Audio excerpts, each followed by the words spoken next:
All right, hi everyone, and welcome back to another four-player chess World Championship solo match. And this is game 5, won by Mercy Q1. And taking the win is blue, so I think this might be the first blue win. I'm not 100% sure. And it looks like red and yellow are putting some early pressure on green's pawn development.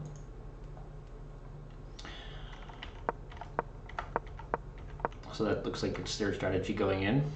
And green was able to develop this knight. I agree with green's choice here because pushing this knight is inherently more valuable as it's closer to the king side. So there are some quick checks, while developing the knight to the queen side cannot pose the same pressure to the king. So if you're going to develop one first, you would like to do the king side knight. And as we know, anytime that red tries to develop this pawn, green might well just take it because it leads to a very weakened king state for red. And indeed, I'm wondering in the future if players will just drop the knight on that square to begin with. That might be because if you're willing to do it for a pawn, you might be willing to do it just straight up, right? That might even be better because it completely blocks the dark squared bishop's development. So I'm curious to see if that happens, and that might be why players are starting to move their rooks up just to prevent that kind of thing. We have seen a couple players do that as well. And so this is one disadvantage of moving the king pawn up to the king rook pawn rather in the opening, because this knight might come to here. And we see that blue has waited. Blue waited for this knight to be developed in order to move that pawn, and this knight cannot move to here. So so perhaps from yellow it was a mistake to move that pawn instead of moving the knight out. Because now it will be harder to put pressure on blue. Okay, anyway, let's keep going here. So blue attacked a knight, and since blue goes directly after red, we'll see if if green can make a response here. Of course, there's always capturing this bishop, and then red will get to take the knight. So that's what happened. And I suggest, for red's own good, that he does not take this pawn, at least for now, because it's providing a nice defense on the diagonal here. So red does have some compensation here, while his light squares would normally be weak because the light square bishop got taken. Now he has this defensive pawn that he can use. So yeah, red very, very smartly does not do that and instead moves this pawn. I don't know why this pawn move would be any more important. I guess he wants to block off this diagonal now that his light squared bishop is gone, but okay. Okay, and now this could be dangerous for red if the knight comes in and sacks. So let's see what happens. Yes, that is immediately what happened. Interesting. And so red's going to have to defend that. Now, blue can get on the same diagonal as well, and that's also what happened. So let's see if green sacks. Not yet. Not yet. Still setting up. So now there's multiple attacks, and both queens are charging along the light squares. And importantly, yellow has chosen to play a passive game this game, and also has not brought out the light squared bishop. So all of the light squares are extremely vulnerable here. Okay. So yellow decides the opening is going too slow. He has to make something happen. And unfortunately, this was not really the piece that you want to take because it's a poor trade, first of all. And second of all, he's not trading for a piece that's putting pressure on red. He's just trading for a random piece. So that was a good exchange for green.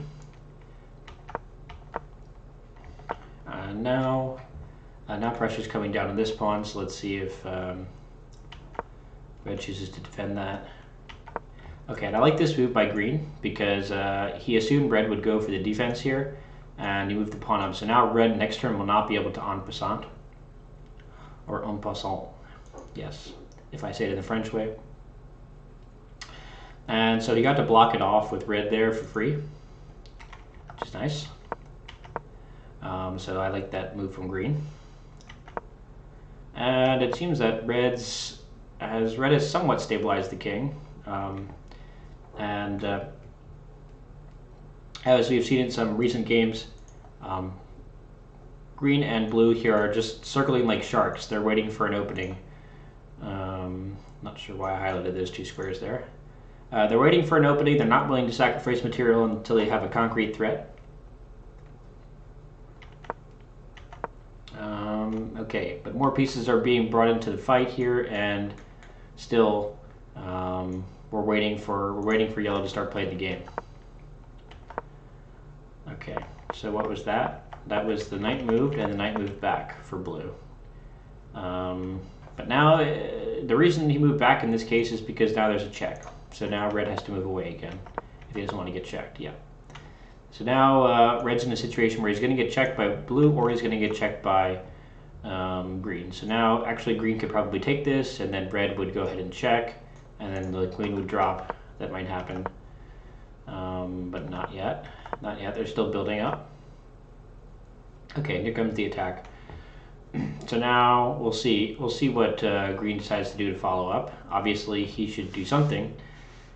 But actually it doesn't necessarily have to do anything immediately, because any time this pawn takes, there's two defenders, right? So blue's making good use of this pawn that's still in red's position, and the queens might come off.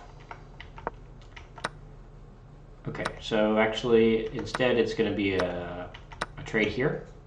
Red did move this pawn up, weakening the position there, so right. Okay, and yellow thought, okay, it's time to trade queens because the attack on red is too strong. Okay, so blue trades queens, and then there's still tactics, and both of these knights are perfectly safe as long as there's no backstabbing going on. So, so the attack's proceeding very nicely. That was ultimately a rook trade for a knight and a bishop, and well, actually, most players in this game can be pretty satisfied except red. Green can be satisfied because he has a queen. Blue and yellow can be pretty satisfied because they have king safety. And in yellow's case, yellow might be in the best position here. Either yellow or blue, because blue does have the two bishops remaining, but yellow has slightly farther advanced pawns and a slightly better king. So. Oh, and yellow also has that free pawn, so yes. Yellow's probably doing the best at this point, but again, the person across from him is dying, so that could be bad as well. Okay, so now blue gets a check. Let's see if green can follow up on it. Yeah, green definitely can follow up on it.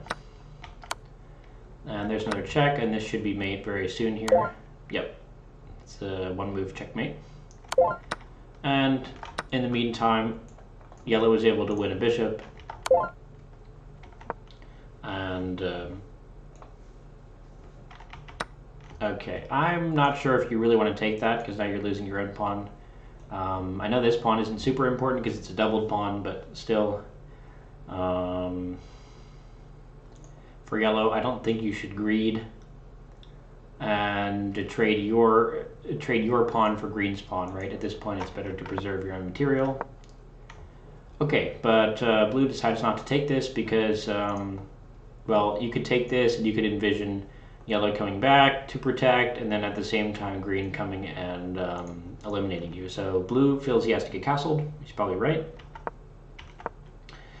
And blue comes in for that attack, but now it's time to castle. Oh, he does not castle. He brings the rook back. I'm not sure about that.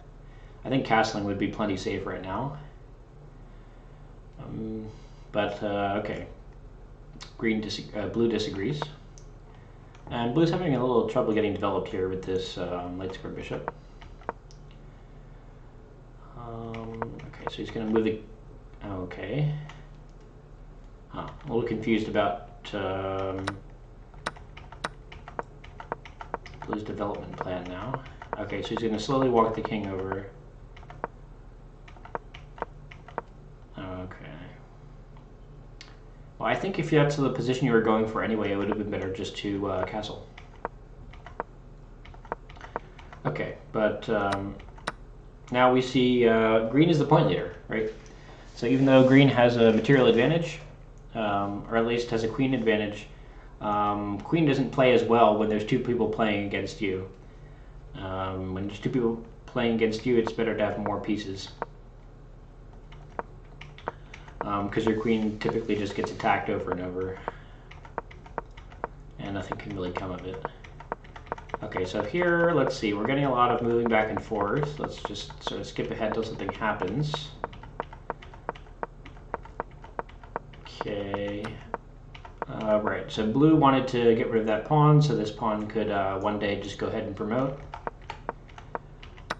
And, okay.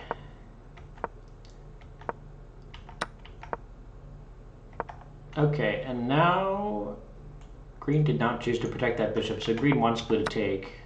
That makes sense. Green has no reason to help out yellow right now. Green would be happy if more pieces are taken off the board. And blue seems to be the only one trying to push pawns. But still, it's quite slow going when there's so many people left. And there's an important check, so let's see if yellow can take advantage of that. Not really, no. Not really. Oh, and yellow decides to take blue's pieces. Oh, everyone's taking blue's pieces. Okay. I have trouble seeing how blue will win this game, but apparently it happens, so let's see. I think blue sort of made some mistakes there. Okay, so now green is trying to promote. Green promotes and trades a pawn. Okay, but sorry, blue promotes, but ultimately that was like these pawns are gonna be tough to promote. So I don't know, I don't know if you're blue, if that's what you really want to be doing. Ah, okay. So now,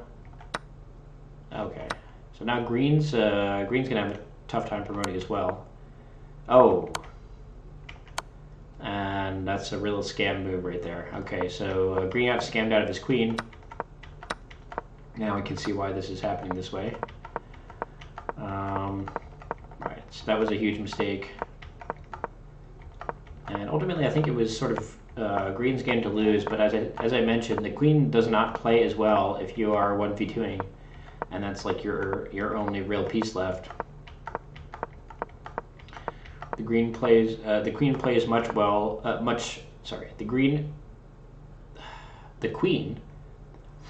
much better if you're aligned with someone, if you're working together to get a quick checkmate. Because it's a very strong attacking piece, but if it's just getting chased around the board and players are taking advantage of your slightly weak king, it's pretty easy to lose your queen. So that's what happened to green ultimately here. And green's king is still quite weak. Okay. And they should be worried about yellow now. Ah, but green does manage to promote another queen, so now he's back in the game. Back in the game, but getting teamed quite hard, as we can see. Still the point leader, but he's tied with blue now. What was that? So yellow just hung a pawn. It's amazing because the pawn chain was really what was doing it there. And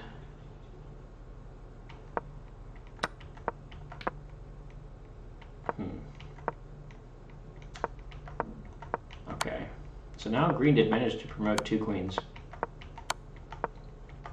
but I assume he's going to get teamed quite hard. Right, so there's the check, and now yellow will get to promote, maybe? No, not yet. Not at all. Okay, so I feel like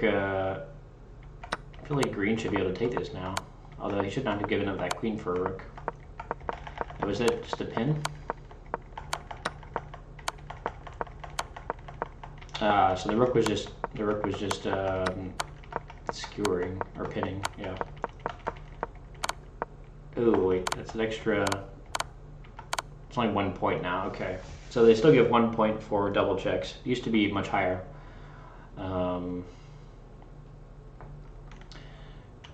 And in this type of endgame, green might be able to pull ahead in points just by setting up some double checks while everyone else tries to slowly promote.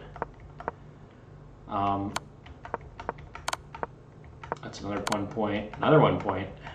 4 points already. Amazing. So yellow does manage to get a queen. 5. It's like 5 or so double checks. Amazing. So this is quite the endgame now.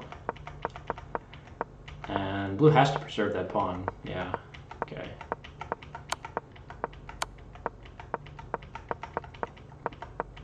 And it's still anybody's game because, okay, I guess it's not really green's game. Green can't really win. How could green win? Green could win if yellow checkmates blue. And then there's a stalemate. Check. Ah, okay, so ultimately blue,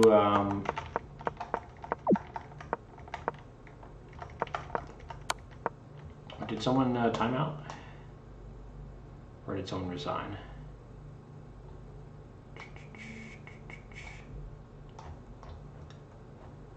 Yes, talking about how everyone throwing in this game. Okay, so ultimately they just surrendered because king and queen will definitely be able to checkmate everything else there. So I don't want to say it was amazing play by blue because I feel like at other points green had a chance to win, yellow had a chance to win, but sort of dropping pawns for no reason. Green promoted several queens but gave them up too easily in my opinion. Not sure if it was ever a guaranteed win for green, but I did feel that blue got a little bit lucky winning this game. But still, that's what you do in this game. You take advantage of other players' mistakes. And red ultimately had no chance because of yellow's early slow development. And it was interesting how yellow almost claimed the game after losing his opposite. So it just goes to show that you can play a defensive style. You do need to lend some help to your opposite, but you don't need to go for the YOLO Alliance's strategy. You can play back a little bit and just poke and prod here and there and set it yourself up for a good endgame. So that's what we saw this game, and ultimately blue was able to take it because of some mistakes. So good job to blue, and we'll see you in the next one.